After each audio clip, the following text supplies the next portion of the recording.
Sayap-sayap patah, karya Khalil Gibran. Aku berusia 18 tahun ketika cinta membuka mataku dengan cahaya ajaibnya dan menyentuh jiwaku untuk kali pertama dengan jari-jarinya yang bersemangat. Selma Karami adalah perempuan pertama yang membangkitkan jiwaku dengan kecantikannya dan membawaku ke taman kasih sayang, di mana hari-hari berlalu seperti mimpi dan malam-malam menjelma pesta pernikahan. Selma Karami adalah yang mengajariku bagaimana memuja kecantikan dengan contoh kecantikannya sendiri dan menyibakkan untukku rahasia cinta dengan kasih sayangnya. Perempuan itu adalah yang pertama menyanyikan untukku puisi kehidupan nyata. Setiap pemuda mengingat cinta pertamanya dan mencoba merasakan kembali saat aneh itu. Kenangan yang mengubah perasaannya yang paling dalam dan membuatnya sangat bahagia meski merasakan semua kepahitan misterinya. Dalam kehidupan setiap pemuda ada seorang Selma yang tiba-tiba muncul baginya pada musim semi kehidupannya dan mengubah kesendirian pemuda itu menjadi saat-saat bahagia dan mengisi keheningan malam-malamnya dengan musik yang indah. Aku begitu asik dengan pikiran dan perenungan dan mencoba memahami makna alam dan wahyu dari buku-buku dan kitab suci ketika aku mendengar kata cinta dibisikkan di telingaku melalui bibir Selma. Hidupku dalam keadaan koma, kosong seperti hidup Adam di surga. Ketika aku melihat Selma berdiri di hadapanku seperti berkas cahaya. Perempuan itu adalah hawa hatiku yang memenuhinya dengan rahasia dan keajaiban, membuatku paham akan makna hidup. Hawa pertama membawa Adam keluar dari surga karena keinginan perempuan itu sendiri. Sedangkan Selma membuatku masuk dengan rela hati ke dalam surga cinta murni dan karena kebaikan hati dan cintanya. Tetapi apa yang terjadi pada laki-laki pertama itu juga terjadi kepadaku.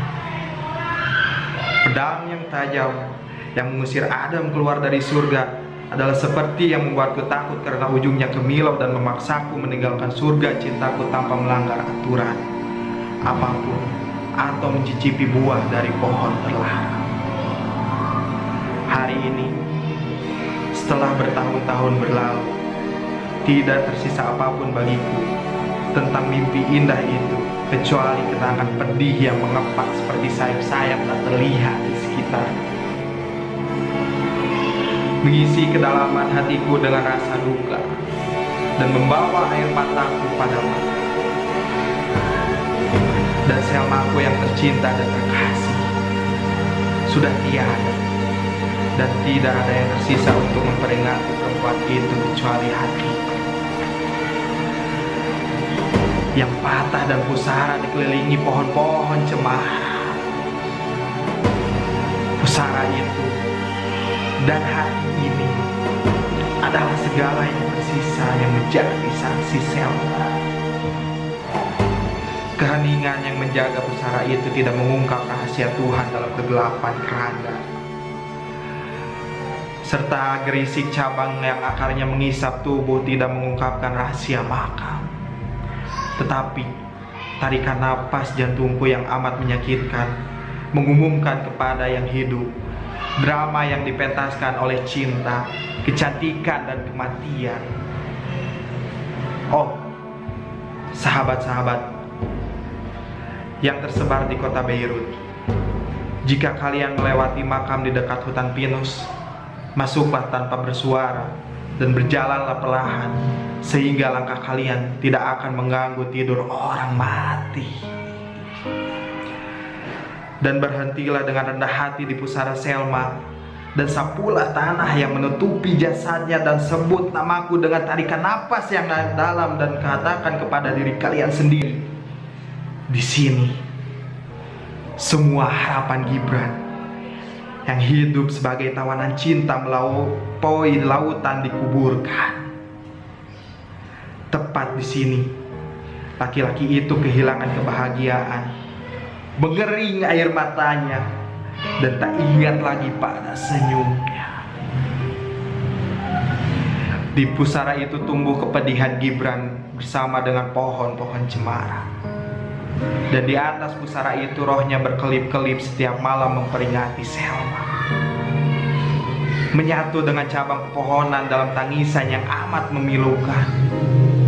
Berduka, meratapi kepergian Selma, yang pada hari kemarin adalah nada indah di bibir hidup, dan hari ini adalah rahasia hening di dada bumi. Oh, sahabat-sahabat masa mudaku, atas nama semua perawan yang kalian cintai, kumohon kalian meletakkan rangkaian bunga di atas pusara kekasihku. Karena bunga-bunga yang kalian letakkan di pusara Selma adalah tetes-tetes embun yang jatuh dari mata fajar pada dedaunan mawar yang layu.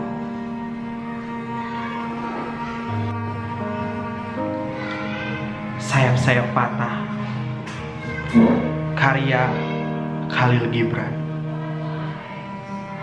Aku berusia 18 tahun ketika cinta membuka mataku dengan cahaya ajaibnya dan menyentuh jiwaku untuk kali pertama dengan jari-jarinya yang bersemangat. Selma Karami adalah perempuan pertama yang membangkitkan jiwaku dengan kecantikannya dan membawaku ke taman kasih sayang, di mana hari-hari berlalu seperti mimpi dan malam-malam menjelma pesta pernikahan. Selma Karami adalah yang mengajariku bagaimana memuja kecantikan dengan contoh kecantikannya sendiri, dan menyibakkan untukku rahasia cinta dengan kasih sayangnya. Perempuan itu adalah yang pertama menyanyikan untukku puisi kehidupan nyata.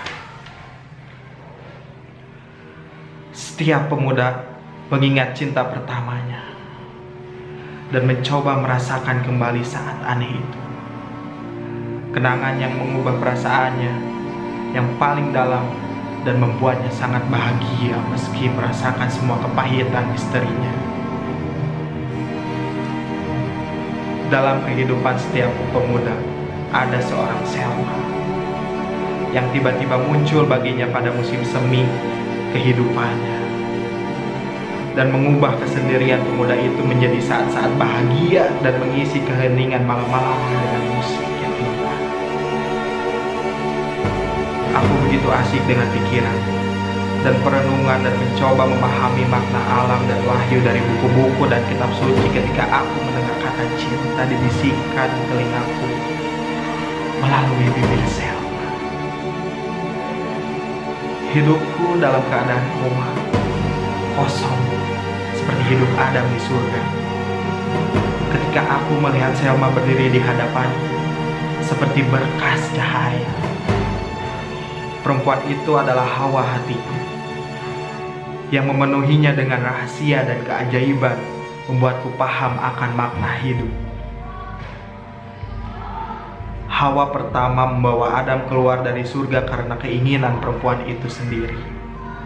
Sedangkan Selma membuatku masuk dengan rela hati ke dalam surga cinta murni dan karena kebaikan hati dan cintanya. Tetapi apa yang terjadi pada laki-laki pertama itu juga terjadi kepadaku. Pedang yang tajam yang mengusir Adam keluar dari surga adalah seperti yang membuatku takut karena ujungnya kemilau dan memaksaku meninggalkan surga cintaku tanpa melanggar aturan apapun atau mencicipi buah dari pohon terlarang. Hari ini, setelah bertahun-tahun berlalu, tidak tersisa apapun bagiku tentang mimpi indah itu kecuali kenangan pedih yang mengepak seperti sayap-sayap tak terlihat di sekitarku. mengisi kedalaman hatiku dengan rasa duka, dan membawa air mataku pada mata. Dan Selmaku yang tercinta dan terkasih sudah tiada, dan tidak ada yang tersisa untuk memperingati perempuan itu kecuali hatiku yang patah dan pusara dikelilingi pohon-pohon cemara. Pusara itu dan hati ini adalah segala yang tersisa yang menjadi saksi Selma. Keheningan yang menjaga pusara itu tidak mengungkap rahasia Tuhan dalam kegelapan keranda, serta gerisik cabang yang akarnya mengisap tubuh tidak mengungkapkan rahasia makam. Tetapi tarikan napas jantungku yang amat menyakitkan mengumumkan kepada yang hidup drama yang dipentaskan oleh cinta, kecantikan, dan kematian. Oh, sahabat-sahabat yang tersebar di kota Beirut, jika kalian melewati makam di dekat hutan pinus, masuklah tanpa bersuara dan berjalanlah perlahan, sehingga langkah kalian tidak akan mengganggu tidur orang mati. Dan berhentilah dengan rendah hati di pusara Selma, dan sapulah tanah yang menutupi jasadnya, dan sebut namaku dengan tarikan napas yang dalam, dan katakan kepada diri kalian sendiri, di sini semua harapan Gibran yang hidup sebagai tawanan cinta melampaui lautan dikuburkan. Tepat di sini laki-laki itu kehilangan kebahagiaan, mengering air matanya, dan tak ingat lagi pada senyumnya. Di pusara itu tumbuh kepedihan Gibran bersama dengan pohon-pohon cemara. Dan di atas pusara itu rohnya berkelip-kelip setiap malam memperingati Selma, menyatu dengan cabang pohonan dalam tangisan yang amat memilukan. Berduka, bertapi kepergian Selma, yang pada hari kemarin adalah nada indah di bibir hidup, dan hari ini adalah rahasia hening di dadamu.